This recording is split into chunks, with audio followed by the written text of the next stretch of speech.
Welcome to this Traditions Workshop, Week 1, Tradition 1. My name is Tuija and I'm a recovered alcoholic. Rockingham People's Group in Perth, Western Australia is my home group. My sobriety date's the 26th of March 1994. And so let's get started. We're here on Tradition 1. So there'll be a little bit of the history, not a lot. Where the traditions came from, again, a little bit interspersed with a little bit of my own experience in applying the traditions and what I've learned along the way and so on. But mostly it's just directly out of the literature. So let's get started. So this is out of actually page 49 of Alcoholics Anonymous Comes of Age. So the 3 legacies of Alcoholics Anonymous. And so this workshop, some of you probably know all this already. It might just be a refresher for you. Some of you might be brand new to the traditions, but in my experience, I always learn something new, no matter how many times I go through the AA literature or the principles and concepts and so on. So the 3 legacies of Alcoholics Anonymous, the chief inheritances of the first 20 years of, alcohol. Okay, I'll read it out of the book, Tech Problems already. So we're at page 49. Sorry, I don't know how to go back. Thank you for your patience. There we go. All right, learning as I go. The chief inheritances of the first 20 years of Alcoholics Anonymous are the legacies of recovery, of unity, and of service. By the first, we recover from alcoholism. By the second, we stay together in unity. And by the third, our society functions and serves its primary purpose of carrying the AA message to all who need it and want it. And as some of you know, I like these pictorial diagrams. So this shows a like a clockwise. If we go around in a clockwise direction, we've got the circle triangle. And so the foundation, the bottom side of the triangle is recovery, how the individual AA member recovers from alcoholism through the 12 steps. Then the next step after that, when I've recovered, is through unity, becoming an AA member. Of course, this can all happen straight away. It doesn't have to, you know, I would recommend anyone to join a home group ASAP when they come to AA. So the 12 traditions form the foundation of our legacy of unity. So this workshop really is about the second legacy of Alcoholics Anonymous, which really is unity, how the AA groups recover, and then the 12 concepts of world service form the foundation of our legacy of service. And Bill W. said, by the first, we recover from alcoholism. By the second, we stay together in unity. And by the third, our society functions and serves its primary purpose of carrying the message to all who need it and want it. And so a legacy, I've got the synonyms of legacy there. What does legacy mean? A heritage or an inheritance, a patrimony, a gift, an endowment or a birthright. So if I've been given this rich, priceless inheritance, what do I do with it? Yeah, God's gift to me is my sobriety, and my gift back to God is what I do with that. And what do I do with this wonderful inheritance that's given to me? And so we'll go on to the next one. And so unity, this is from page 15 of the 12 and 12.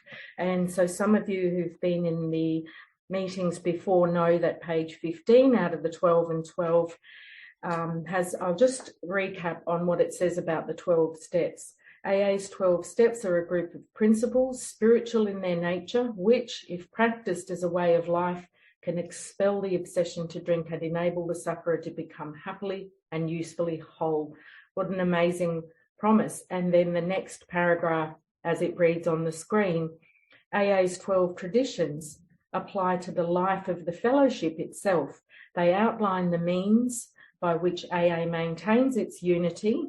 So there's the functions of the tradition, 3 functions there: maintaining unity, relating itself to the outside world about it, and the way it lives and grows.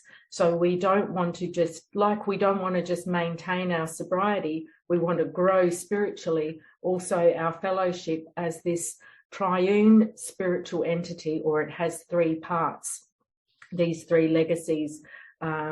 We want it to grow and to stay well and preserved in full strength for those yet to come. And so a quick overview of the 12 traditions. You can see book ended by tradition 1. Our common welfare should come first. Personal recovery depends upon AA unity. So how it works, and then anonymity 12, or why it works, and how it works. And then we can see that traditions 2, 3, 4, and 5 talk directly about how the groups function, home groups, which are the heartbeat of Alcoholics Anonymous. 6, 7, and 8 talk about money, and then what they call the antis. So we'll never be organised, so there's no particular government or ruling body as such. We have no opinion on outside issues. Tradition 10 and 11 talks about our public relations policy, attraction rather than promotion. And so the next slide I've just got, again, kind of recapping again the previous slide, tradition, what the main concept or principle of each of these traditions is. Tradition 1, unity, and then leadership, eligibility, who can be a member of AA. So this is kind of what we're going to be covering in the next 12 weeks. And then 4, autonomy. 5, the primary purpose of carrying the message for each group. Tradition 6, outside enterprises. 7, being fully self-supporting. 8, giving it away and non-professionalising the 12th step. And 9, about organisation. Again, we can have committees responsible to those they serve. And 10, not getting involved in any controversy, not having opinions on outside issues. And again, public relations, tradition 11 and 12, anonymity. And so here's just a quote from Bill W. out of The Language of the Heart. Our traditions are neither rules, regulations, nor laws. No sanctions or punishments can be invoked for their infractions. So infractions just means breaking a rule or a law. Perhaps in no other area of society would these principles succeed. Yet in this fellowship of alcoholics, the unenforceable traditions carry a power greater than that of law. And we're going to find out about this greater power that will punish us with the threat of death if we don't follow these instructions. So that is to come in the weeks ahead. So today, tradition 1, our common welfare should come first. Personal recovery depends upon AA unity. And I won't go too much into the history of how and why they started, but there was opposition from people in the fellowship against the traditions. And I'll just have a look if I can see it here. So I'm just reading from page 155, The Language of the Heart.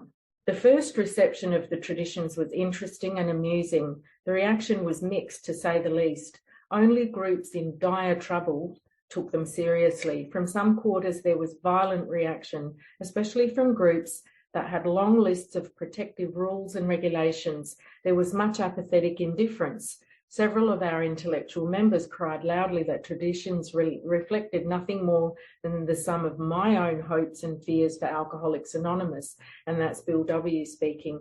He said, therefore, I began to travel and talk a lot about the new traditions. People were at first politely attentive, though it must be confessed that some did go to sleep during my early harangues. But after a while, I got letters containing sentiments like this. Bill, we'd love to have you come and speak. Do tell us where you used to hide your bottles and all about that big hot flash spiritual experience of yours. But for heaven's sake, please don't talk any more about those damn traditions. And even now, sadly, people who don't know anything about the traditions or don't understand them will say, oh no, I don't get into the politics. I'm just here to stay sober, which is just in my opinion, very close-minded ignorant thing to say. And I've been fortunate because my sponsor, right from the very beginning, directed my attention to the traditions just as much as the steps. And she told me to read the traditions in the back of the 12 and 12. And and also when people are not informed or don't have the right information or understanding about the traditions, quoting them out of context and misquoting what the traditions really mean. So it's my responsibility as an AA member, if I want to make good use of this inheritance, this legacy, then I need to know what's been handed down to us. So that's the short form there. Our common welfare should come first. Personal recovery depends on AA unity. And this was one of the things that really attracted me to Alcoholics Anonymous. I grew up in an alcoholic home with violence and all kinds of horrendous things going on. Scapegoating, blaming, arguing, fighting, all that kind of stuff. And when I came to AA, I thought, wow, a tradition of unity, stick together or die alone. And, that was one of the many things that made me fall in love with Alcoholics Anonymous, this tradition of unity, and what a beautiful thing it is. And of course, I can take these principles into all areas of my life. And we're going to learn as we go on how to practice unity and what it really means. And so the long form of the traditions, each member of Alcoholics Anonymous is but a small part of a great whole. AA must continue to live, or most of us will surely die. Hence, our common welfare comes first, but individual welfare follows close afterward. So no, the newcomer is not the most important person in the room. Nobody's more important than anyone else. This is one of the fundamental principles of AA that, again, made me fall in love with it, because nobody's above anyone else. Everyone's important. And again, this is going to come through in the readings. Everyone's important. And that saying, the newcomer is the most important person in the room, that comes directly out of NA literature. And it's nothing to do with AA. Alcoholics Anonymous has a primary purpose for alcoholics. And so I don't say that. I don't say that anyone's more important than anyone else. I'm the most important person to me, because if I don't guard and grow and watch my sobriety, I won't have anything for anyone else anyway. And so from the language of the heart, tradition 1. So here's my surprise. My surprise is we're not going to read the traditions out of the 12 and 12. That's your homework.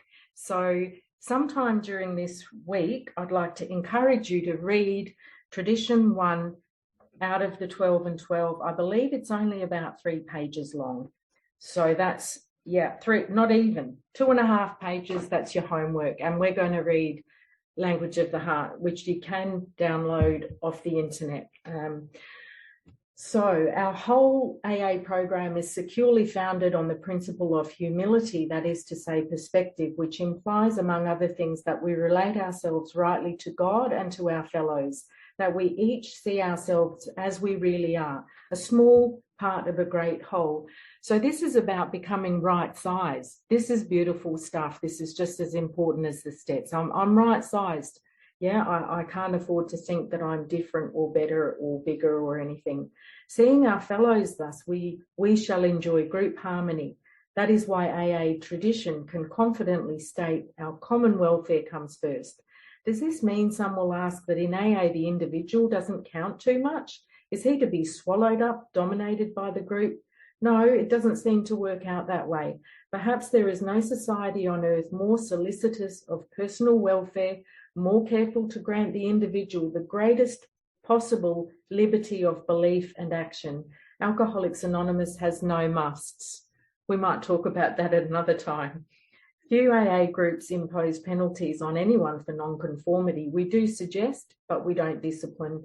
Instead, compliance or non-compliance with any principle of AA is a matter for the conscience of the individual. He is the judge of his own conduct. Those words of old time, judge not, we observe most literally. And I recently was in a Zoom meeting, on an AA meeting on Zoom, about the Akron pamphlets. And there was talk in there about, hey, look, if someone's doing this program different to me, but it's working and they're staying sober and they're happy, joyous and free, then great, more power to them. That's wonderful.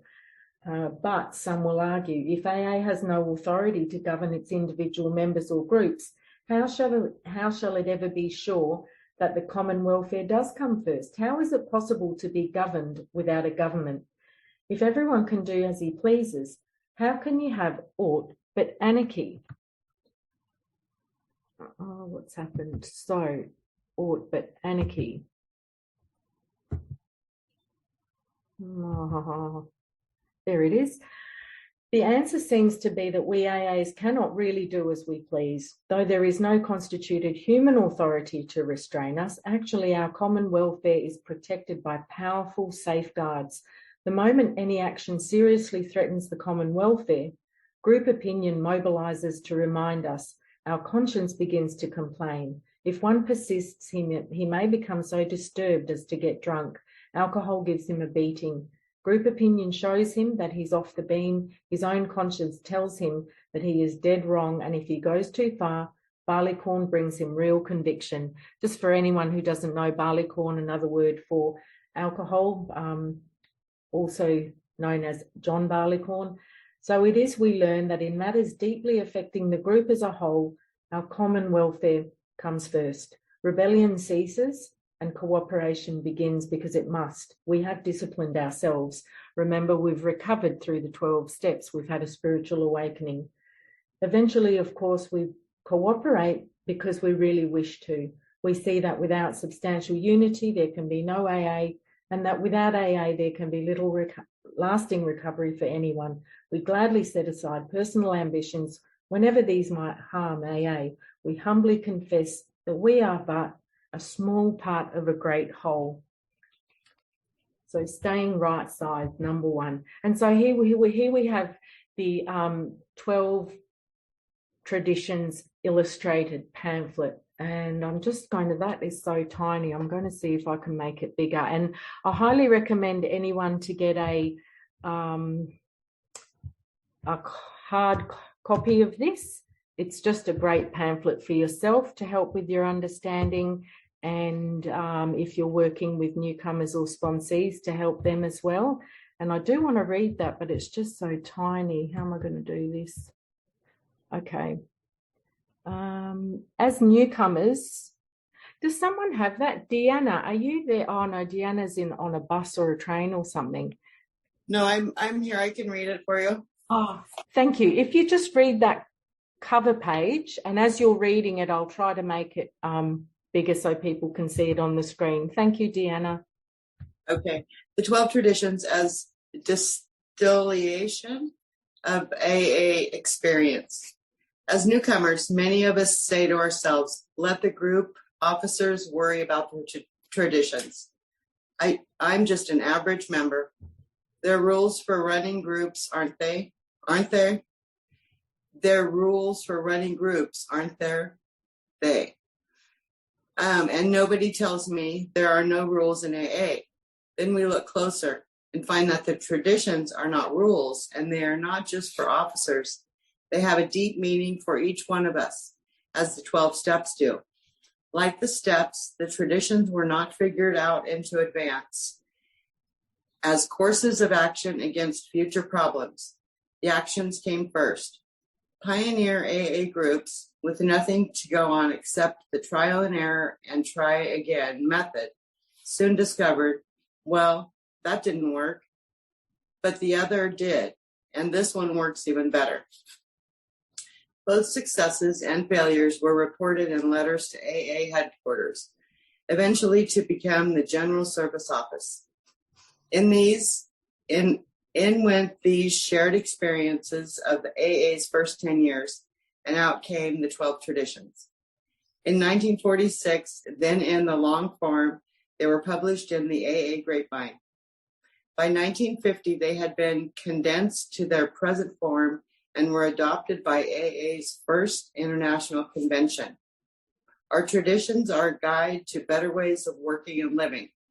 Our co-founder, Phil W., said, and they are to group survival what AA's 12 steps are to each member's sobriety and peace of mind.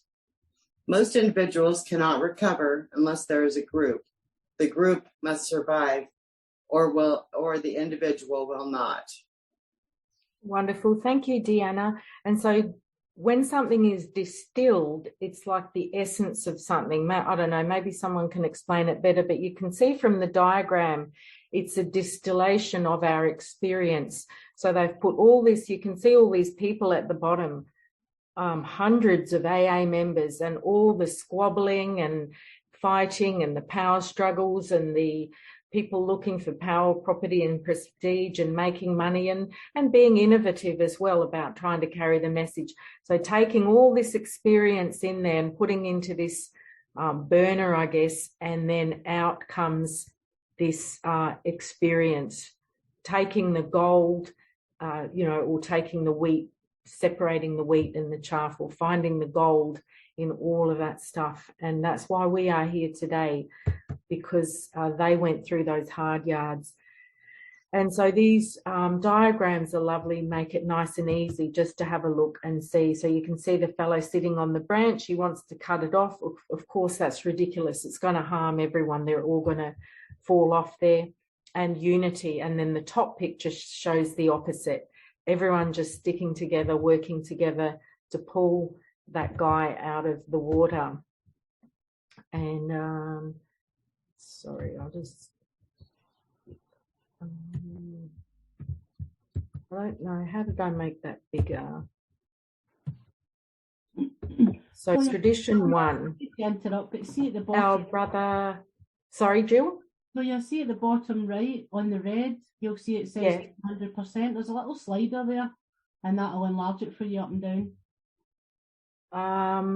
Oh, I don't see it on mine. I think the Zoom controls are in the way.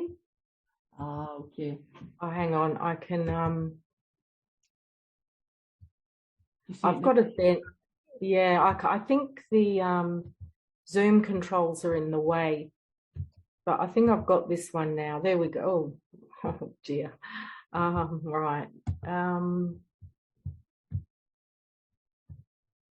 This should be a slick machine by week 12, year 12. All right. Do you want me to read that, Tuija? It's okay. I've got it there. All right. So it looks a bit long. Now. That's okay. I'm just going to check the time. Just see what else I've got. Maybe I won't read that one. I'll just check what we've got. Actually, no, we've still got plenty of time. That's good. I think we're doing well. But so there was something. I just want to, no, I won't. I was going to share something, but I need to prepare that. Okay, so from the illustrated pamphlet, the P43, our brother, the noisy drunk, affords the simplest illustration of this tradition. If he insists on disrupting the meeting, we invite him to leave, and we bring him back when he's in better shape to hear the message. We are putting the common welfare first, but it is in his welfare too. If he's ever going to get sober, the group must go on functioning ready for him. Yet he is only one rare aspect of the problem. When we do get sober in AA, we shed a few small bits of the big ego. We admit, I can't handle alcohol and I can't stay away from it on my own. Fine so far. Then we find there is plenty of that ego still with us. It may lead us to take other members' inventories and to gossip about their supposed shortcomings. It may lure us into hogging the floor at every discussion meeting. Oh, well, it's a selfish program, isn't it? After all the miseries of active alcoholism, why shouldn't we indulge ourselves a little? We all know one good reason why we shouldn't. Self-indulgence of this kind is an immediate personal danger. It threatens the individual's own sobriety. More than that, it threatens the very basis of our sobriety, the unity of the AA group. For a self-righteous gossip can damage the mutual trust that is vital to every group. And a compulsive talker can ruin the effectiveness of a discussion meeting. I've stopped going to that group. Nobody but Joe can get a word in edgewise. When AA was very young, the first members clearly saw the preservation of its unity as a life or death matter for themselves and for the alcoholics still unrecovered. The first tradition states this aim, and it is the common aim of all the 12 traditions. When AA reached the age of 35, the aim was restated in the theme of the 1970 International Convention. This we owe to AA's future. to place our common welfare first, to keep our fellowship united, for on AA unity depend our lives and the lives of those to come. Each of the other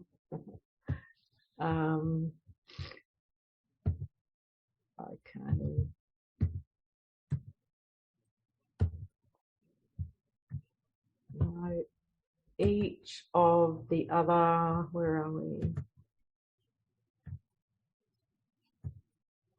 Oh, have you got it there, Deanna? Do you want to just read the rest of it? Each of the other. Yes, each of the other 11 traditions explains one specific way to protect the unity of the fellowship and the AA group. Those early members quickly recognized power drivers as potential group wreckers, and they're still around.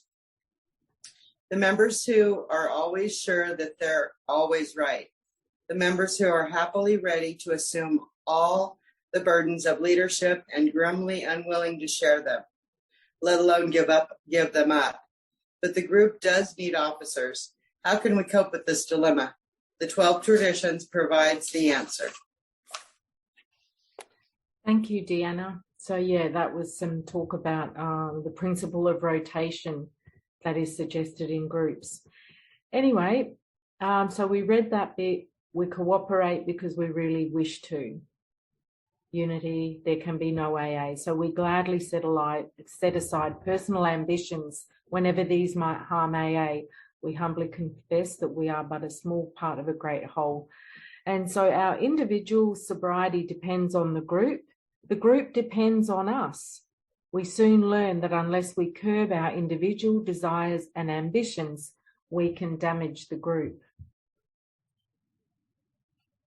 But also, just for me as a member of a home group, my own selfishness can reduce the effectiveness of the group as well. If I'm sitting around comfortable at home, I don't feel like going, I don't want to go. My minimum, my absolute bare minimum is attendance at my home group once a week. And I've maintained that pretty much most of the whole time I've been sober. Okay, so the next, why has it gone so bad now? The next homework task is daily reflections. So daily reflections has an index at the back, which has the traditions. This just does not want to do anything. Okay. And so I picked this reading. Okay, I'm just going to get my book because that is just not working. So daily reflections, January 31. There's a reading about tradition 1. So what I'm going to ask for is volunteers, 11 volunteers to, so next week, if someone would like to choose a reading for tradition 2 out of the back and just read it for us during the meeting, or if you want to do a little 5-minute share on that, it would be great. So for example, I go to the back and the index at the back, and I go to second, the word second tradition. There's 5 readings on the second tradition. So you choose whichever one you want. And then for the third tradition, same thing, fourth and so on. So 11 volunteers, that'd be wonderful to read a tradition. So January 31, I'll try and for anyone that doesn't have the book, there we go. Right, our common welfare comes first. The unity of Alcoholics Anonymous is the most cherished quality our society has. We stay whole or AA dies. And that's from Tradition 1 in the 12 and 12 on page 129. It said our traditions are key elements in the ego deflation process necessary to achieve and maintain sobriety in Alcoholics Anonymous. The reason I chose that reading is that really stood out for me. I started doing a tradition study with a sponsee a few months back, and that just jumped out at me so much. What I get from that is, if I'm not in the traditions, if I'm not trying to practice these principles and the traditions and being a member of a functioning home group that runs according to the traditions, I'm actually missing out on key elements of ego deflation that are necessary for me to achieve and maintain sobriety. So it's almost like there's a really big part missing. I've got the 12 steps, I've got all that, but I also need the traditions. And I've learned so much from being a home group member and taking the traditions into my work life. Just like thinking about a workplace I was at, and there was a couple of guys there, and I thought, I don't really like these people. I don't care for them. But the traditions tell me, so what? Who cares? Your primary purpose is to go there and be an employee, and principles above personalities. They are just there to earn a living and go to work and do a good job. So are you. And when I started to put these principles from the traditions into my work life, I had a much better time, and I find my work life gets better and better and better over time as I try and work the traditions in my daily living. And so the reading continues. The first tradition reminds me not to take credit or authority for my recovery. My recovery is nothing for me to be proud about. It's for me to say, thank you, AA, thank you, my home group, thank you, my sober brothers and sisters who have sometimes carried me when I've been off the beam.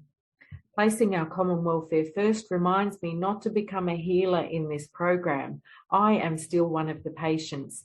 Self-effacing elders built the ward. Without it, I doubt I would be alive. Without the group, few alcoholics would recover. The active role in renewed surrender of will. God. Okay, I'm just going to read it from my book. Without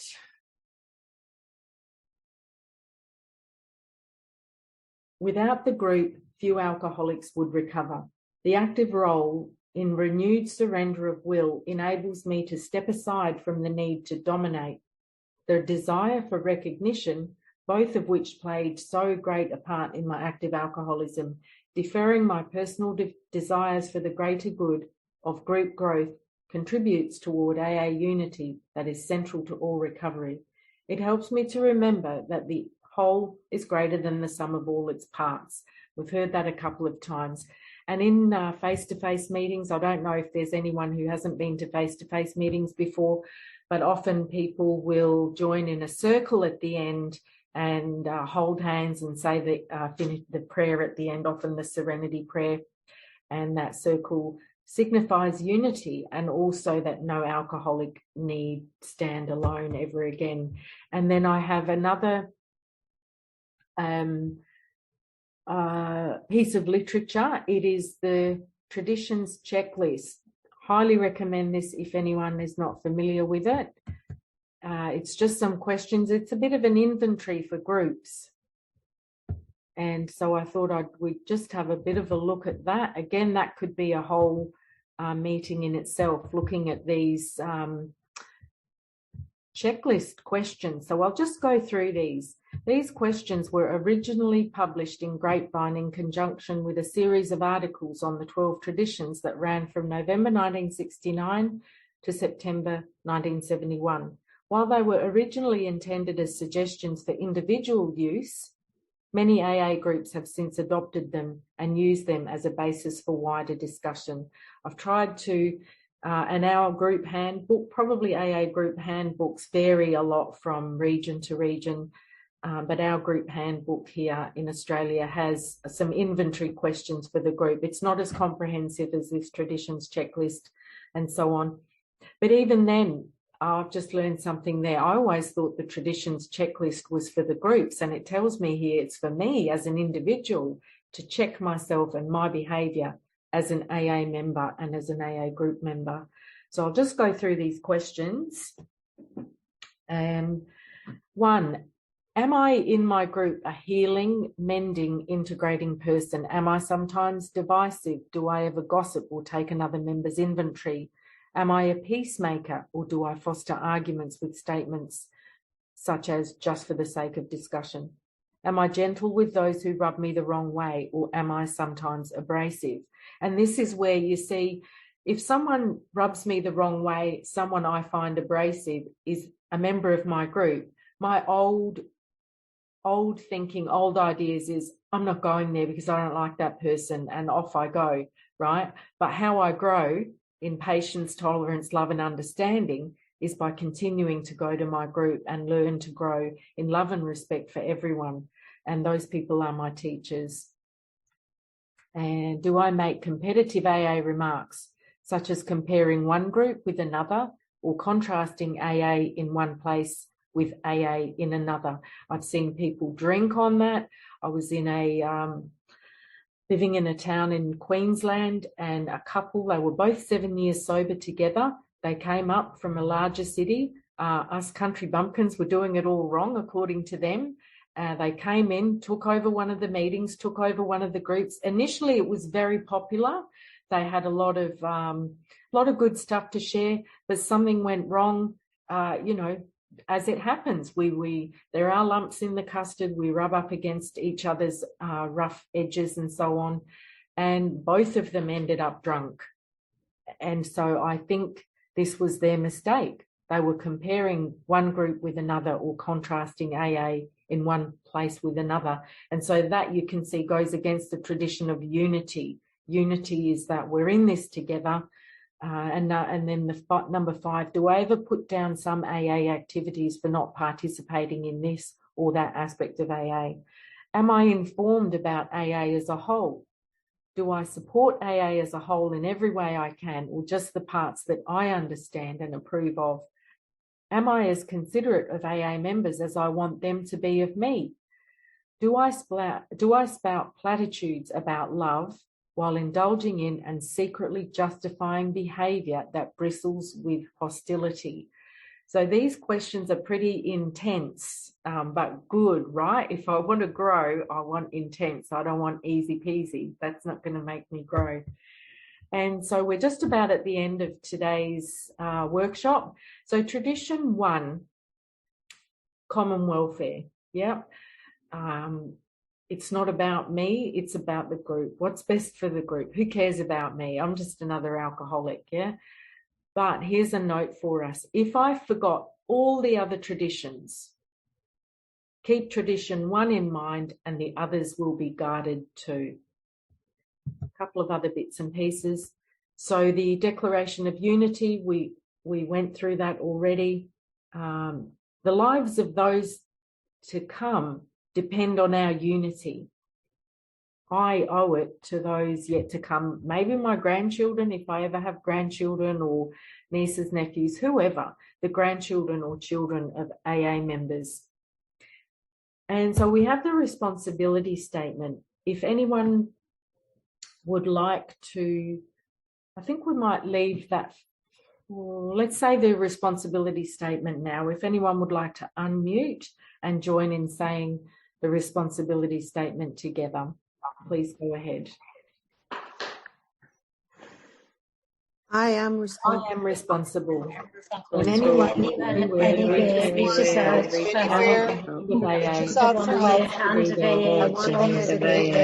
always to be I am responsible. I am And for responsible. that I am responsible.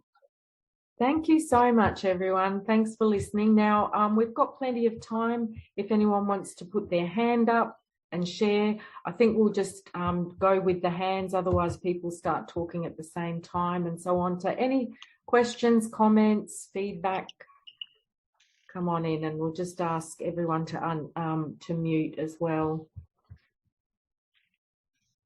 unless you're sharing. So that's what I was going to say. AA is an anarchy, a dictatorship, and a democracy all rolled into one. Don't you love that? And that's what I loved about AA when I came in. It's an anarchy. Great. You can do whatever you want. No one can tell you what to do. And a democracy. We're all equal. There's no bosses. No one's in charge here. This is good too, because I don't like authority. I don't like being told what to do. But it's a dictatorship. Because if I don't follow these suggestions and traditions, then alcohol will absolutely annihilate me. So that's the dictatorship. We're actually ruled by John Barleycorn at the end of the day. So there's no musts in AA, but break the rules and see what happens. So if there's no questions or comments, I'll stop the recording there. Nancy's got a hand up.